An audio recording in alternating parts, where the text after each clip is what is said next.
시편 127편의 1절과 2절을 다시 보시겠습니다.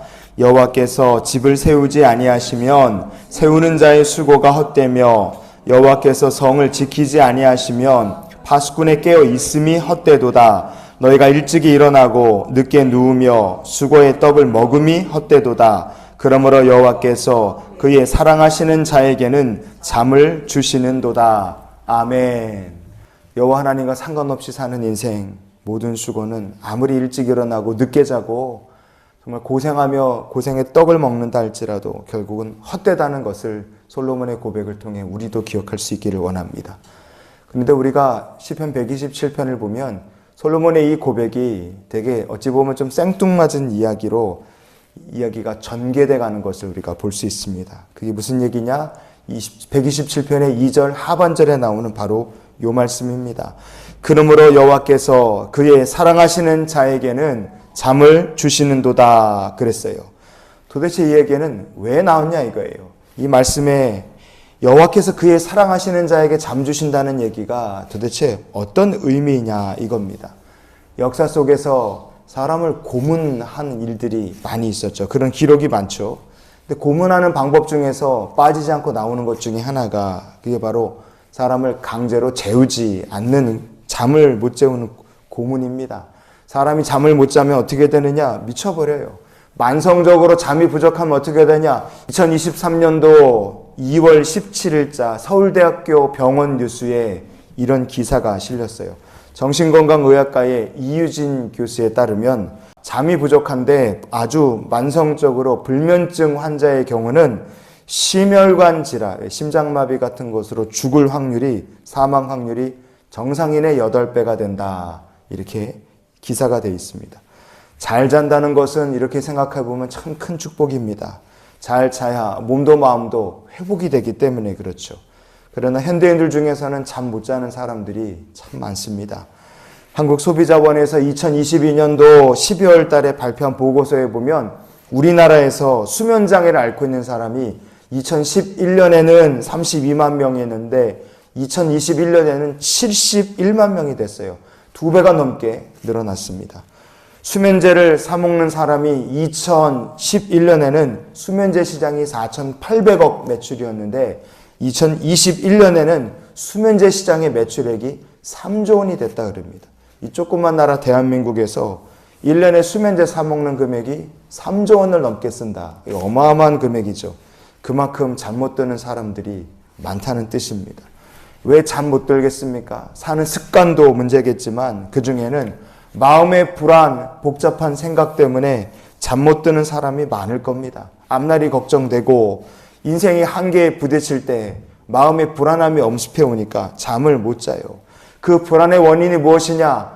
크게 놓고 보면, 큰 틀에서 바라보면 내가 책임지고 내가 해결하고 내가 뭔가를 해야 하고 내가 다 해야 된다는 압박감 때문에 우리가 불안을 느낍니다. 내가 가정 잘 돌보고 잘 세워야 되고 내가 자녀도 잘 키우고 공부도 시켜야 되고 내가 회사 생활 잘해야 되고 사회생활 내가 잘해야 되고 내가 사업도 가게도 크게 일으켜야 된다. 내가 계속 이런 압박을 느끼니까 사람의 불안이 끝이 없어요. 얼마나 안간힘을 쓰면서 살겠습니까? 그러나 노력과 수고 아무리 해도 우리가 때로는 돌아오는 결과가 너무 초라하기 때문에 그래서 마음이 불안할 때가 있다 이겁니다. 하지만 성경은 우리에게 무엇이라 말씀해 줍니까? 오늘 본문 말씀 하반절을 2절 하반절을 같이 읽겠습니다. 그러므로 여호와께서 그의 사랑하시는 자에게는 잠을 주시는도다. 아멘. 어떤 사람이 여호와께서 사랑하시는 사람일까? 내 힘으로 집을 다 세우겠다. 내 힘으로 성을 다 지키겠다. 이렇게 생각하며 사는 사람이 아닙니다. 하나님께 맡기는 사람이에요. 하나님은 하나님께 다 맡기는 성도를 기뻐하시고 그 성도를 사랑하시는 줄 믿습니다. 하나님께 온전히 맡기니까 잠을 고온히 잘 수도 있는 거예요. 예수님께서 이렇게 하나님께 다 맡기는 사람의 인생의 삶의 모습을, 그 신앙의 태도를 이렇게 말씀해 주셨어요. 오늘 말씀의 결론으로 마태복음 6장의 34절을 같이 보시겠습니다. 그러므로 내일 일을 위하여 염려하지 말라. 내일 일은 내일이 염려할 것이요 한날의 괴로움은 그날로 족하니라. 아멘. 여러분, 우리가 당연히 내일이 올 줄 생각하며 사는 경향이 있어요. 당연히. 그러나 시간이란 것은 오늘 지금만 하나님께서 우리에게 허락해 주신 시간입니다. 내일은요, 하나님께 속한 시간이에요. 우리가 오늘 살다가 내일 아침 해를 못 보고 오늘 죽을 수도 있는 게 그게 인생입니다. 그래서 내일은요, 하나님의 시간이기 때문에 근심하고 걱정하며 잠드는 것이 아니라 하나님께 맡길 수 있는 성도가 바로 하나님께서 사랑하시는 사람들인 줄 믿습니다. 전능자를 의지하며 오늘을 살고 잠자리에 드는 사람이에요.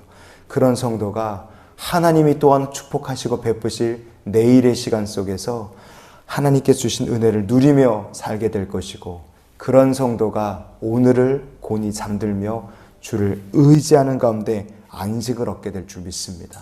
솔로몬이 깨달은 것이 뭐냐? 헛되다, 영적인 불안, 인생의 한계, 절망을 극복하는 길은 내 인생의 주인 되시는 하나님께 이거 맡기는 것 외에는 없다는 게 솔로몬이 깨달은 교훈입니다. 하나님께서 사랑하시는 자는 모든 문제를 하나님께 내어 맡길 줄 아는 성도인 줄 믿습니다. 우리가 그래서 이런 기도로 오늘을 살았으면 좋겠어요. 여호와께서 사랑을 베풀어 주시는 저의 삶이 되게 하여 주시옵소서. 인생의 문제는 풀고 풀어도 끝이 없습니다. 자녀도 건강도 가정이나 먹고 사는 문제나 끝이 없어요. 걱정하고 불안해하면 우리는 하나님께서 우리에게 주신 오늘의 삶을 한날의 괴로움으로 가득 채우고 살 수밖에 없습니다. 그러나 내가 해결해야 하는 것이 아니라 하나님께서 내 인생의 주인이심을 고백하며 하나님께 맡기고 살 때 우리 하나님의 인도하심이 함께 하시는 삶이 될 것이고, 하나님의 은혜 쌓아두신 축복을 누리며 우리가 오늘을 그리고 내일을 살게 될 줄 믿습니다. 주님이 함께 하시기 때문에 곤히 잠들 수 있는 여호와께서 사랑하시는 백성들이 되시기를 주님의 이름으로 축원을 드립니다.